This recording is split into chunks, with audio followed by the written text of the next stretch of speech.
So first Esther. Esther అన్న మాటనకు star, నక్షత్రము అని అర్థము. Actually Esther original name Esther కాదు. సో తన ఒరిజినల్ నేమ్ వచ్చేసి హదస్సా. హదస్సా అంటే myrtle tree. So myrtle tree is a symbol of love, prosperity and peace. So actually ఈ name ఎందుకు పెట్టారంటే తను పుట్టినప్పుడు ఒక సార్ట్ ఆఫ్ గ్రీన్ ఐస్తో పుట్టారు. సో ఒక కలర్ ఐస్లో కానీ ఫేస్లో కానీ ఉండాల్సిన కలర్ కాకుండా వేరే కలర్ ఏమైనా ఉన్నప్పుడు సో ఆ కలర్ని తను రిప్రజెంట్ చేస్తుంది కాబట్టి ఫిజికల్గా హదస్సా అని నేమ్ చేశారు. So that's the meaning of Hadassah. And ఆ ట్రీ నేమ్ సింబలైజ్ చేస్తుందంటే లవ్, ప్రాస్పెరిటీ అండ్ పీస్ అన్నమాట.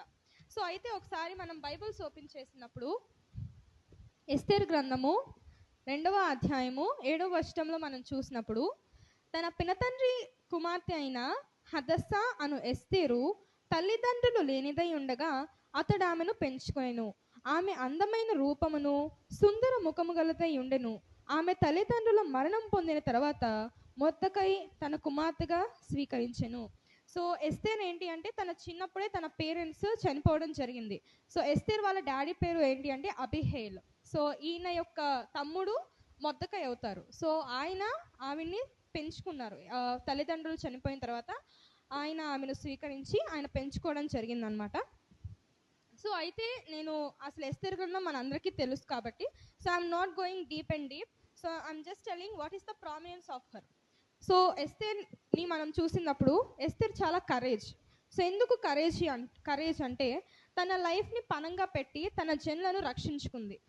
సో తన జనులను తను అందరూ చనిపోకుండా, తన ఒక జాతి అంతమైపోకుండా తను వాళ్ళని రక్షించుకుంది. So she is the symbol of courage అని చెప్పుకోవచ్చు. హ్యూమిలిటీ, ఎందుకంటే తను హంబుల్గా ఉంది. ఎస్తేర్ హంబుల్గా ఉంది. ఎక్కడికి వెళ్ళినా తనకి క్వీన్ అధికారం వచ్చినా తను ఎక్కడ తన పొగరు ఏం పెంచుకోకుండా so she showed humbleness towards her king and as well as her tribe and as well as his father. In the sense పెంచిన ఫాదర్ అనమాట. హంబుల్గా ఉంది, ఎక్కడ హెచ్చించుకోలేదు. నెక్స్ట్ ఫెయిత్ఫుల్, దేవుని యందు విశ్వాసం ఉంచి ఎడతెగక ఉపవాసం ఉండి ప్రార్థనలు చేసుకుంది. దేవుని యందు భయభక్తులు కూడా చూపించింది. సెల్ఫ్లెస్నెస్, ఎక్కడ గర్వం చూపించుకోలేదు. లాయల్గా ఉంది, నిజాయితీగా ఉంది. రాజు దగ్గర కానివ్వండి ఎవరి దగ్గరైనా నిజాయితీగా తను మెలిగిందనమాట. విజ్డమ్, జ్ఞానవంతురాలు. సో జ్ఞానం కూడా మనం దేవుణ్ణి అడిగితే దేవుడే మనకిస్తాడు. జ్ఞానవంతురాలై తన రాజ్యాన్ని కాపాడుకుంది. ఒబీడియన్స్ చూపించింది. రెస్పెక్ట్ఫుల్, అందరిలో గౌరవంగా బ్రతికింది. అండ్ అలాగే తనకి హెల్ప్ చేసిన వారిని మర్చిపోలేదు. ఎక్కడ తను హెల్ప్ చేసిన వారిని కొంతసేపు గుర్తుపెట్టుకుని తర్వాత మర్చిపోనేలా తను లేదు. తనకు హెల్ప్ చేసిన వారిని తను ఎప్పుడు గుర్తుపెట్టుకునే ఉందన్నమాట. సో ఇవి తన ప్రామినెన్స్ అనమాట.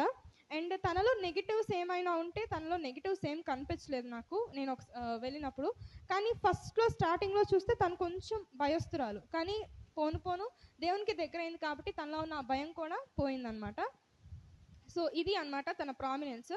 సో ఒకసారి మనం ఎస్తేర్ నుంచి మనం ఏం నేర్చుకున్నాము, బైబిల్ నుంచి కొన్ని వాక్యాలు చూపిస్తాను. సో దాన్ని బట్టి మనం ఎలా ఉండాలి, సో ఎస్తేర్ వల్ల ఉంటే మనకి బెనిఫిట్ ఏంటి, మనం ఏం పొందుకుంటాము అన్నది నేను మీకు చూపించాలనుకుంటున్నాను వాక్యానుసారంగా. మత్తయి సువార్త 23వ అధ్యాయము 12వ వచనం ఒకసారి మనం చూస్తే,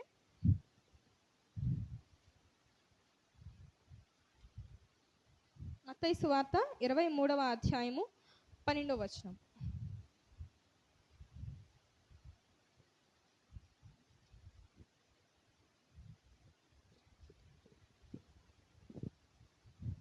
తను తాను హెచ్చించుకునేవాడు తగ్గింపబడును, తను తాను తగ్గించుకునేవాడు హెచ్చింపబడును. ఇదే సేమ్ ఎస్తేర్ కూడా చేసింది.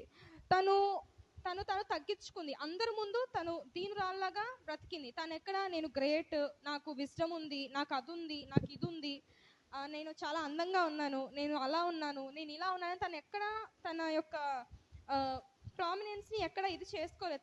తను చాలా తగ్గుంది. ఈవెన్ వెన్ తను రాణి అయిన తర్వాత కూడా తను ఎక్కడ హెడ్ స్ట్రాంగ్ అయిపోలేదు. పొగరు ఏం తనకి రాలేదు. తను తగ్గించుకుని, దేవుని దగ్గర కూడా మనం తగ్గించుకుని బ్రతకాలి. దేవుని దగ్గర కూడా మనం ఎప్పుడు తగ్గి ఉంటే ఆయనే మనల్ని హెచ్చిస్తాడు అన్నది మనం ఎస్తేర్ నుంచి నేర్చుకోవాల్సిన first and foremost quality. Next Proverbs chapter 1 verse 7. సామెతల గ్రంథము మొదటి అధ్యాయము 7వ వచనము.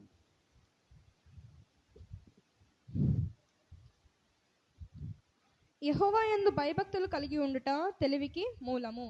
So this is what I want to tell.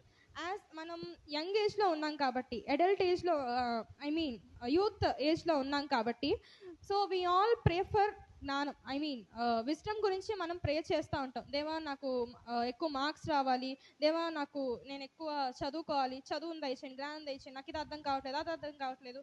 So ఎప్పుడు మనలో మనం స్ట్రగుల్ అయిపోతూ ఉంటాము. కానీ ఎప్పుడైతే మనం దేవుని దగ్గరికి వస్తామో, దేవుడిని అడుగుతామో, దేవుడే మనకి జ్ఞానాన్ని అనుగ్రహిస్తాడనమాట. సో ఇది మనం గుర్తుపెట్టుకోవాలి. ఎస్తేర్ కూడా జ్ఞానంగా, సో తను విజ్డమ్తో తన జనులను రక్షించుకుంది. తను చాలా ప్రేయర్ చేసుకుని ప్రేఫుల్గా ఉంటూ తనకి దేవుడు జ్ఞానం అనుగ్రహించాడు అని మనం తెలుసుకోవాలి. సో ఎప్పుడైతే మనం ప్రార్థన చేసుకుంటామో, దేవుడిని అడిగితే దేవుడే అన్నీ ఇస్తాడు. బికాస్ హీఈస్ అవర్ ప్రొవైడర్ కాబట్టి. సో దేవుణ్ణి అడగడం నేర్చుకోవాలి, అడిగి పొందుకునేవారుగా మనం కూడా ఉండాలి. That is the second we have to learn from Esther. Next Proverbs chapter 9 verse 10 కూడా సేమ్ చెప్తుంది. ఒకసారి గట్టిగా చదవండి.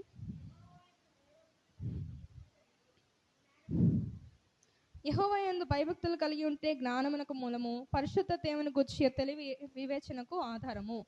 దేవుని గురించి ఎక్కువగా తెలుసుకుంటా ఉంటే సమస్తము మనకి లభిస్తాయి. సో ఆయనతో ఎక్కువ గడిపితే, ఆయనతో ఎక్కువ ఉంటే, ఆయనతో ఎక్కువ సమయాన్ని మనం స్పెండ్ చేస్తే మనకి కావాల్సినవన్నీ ఆటోమేటిక్గా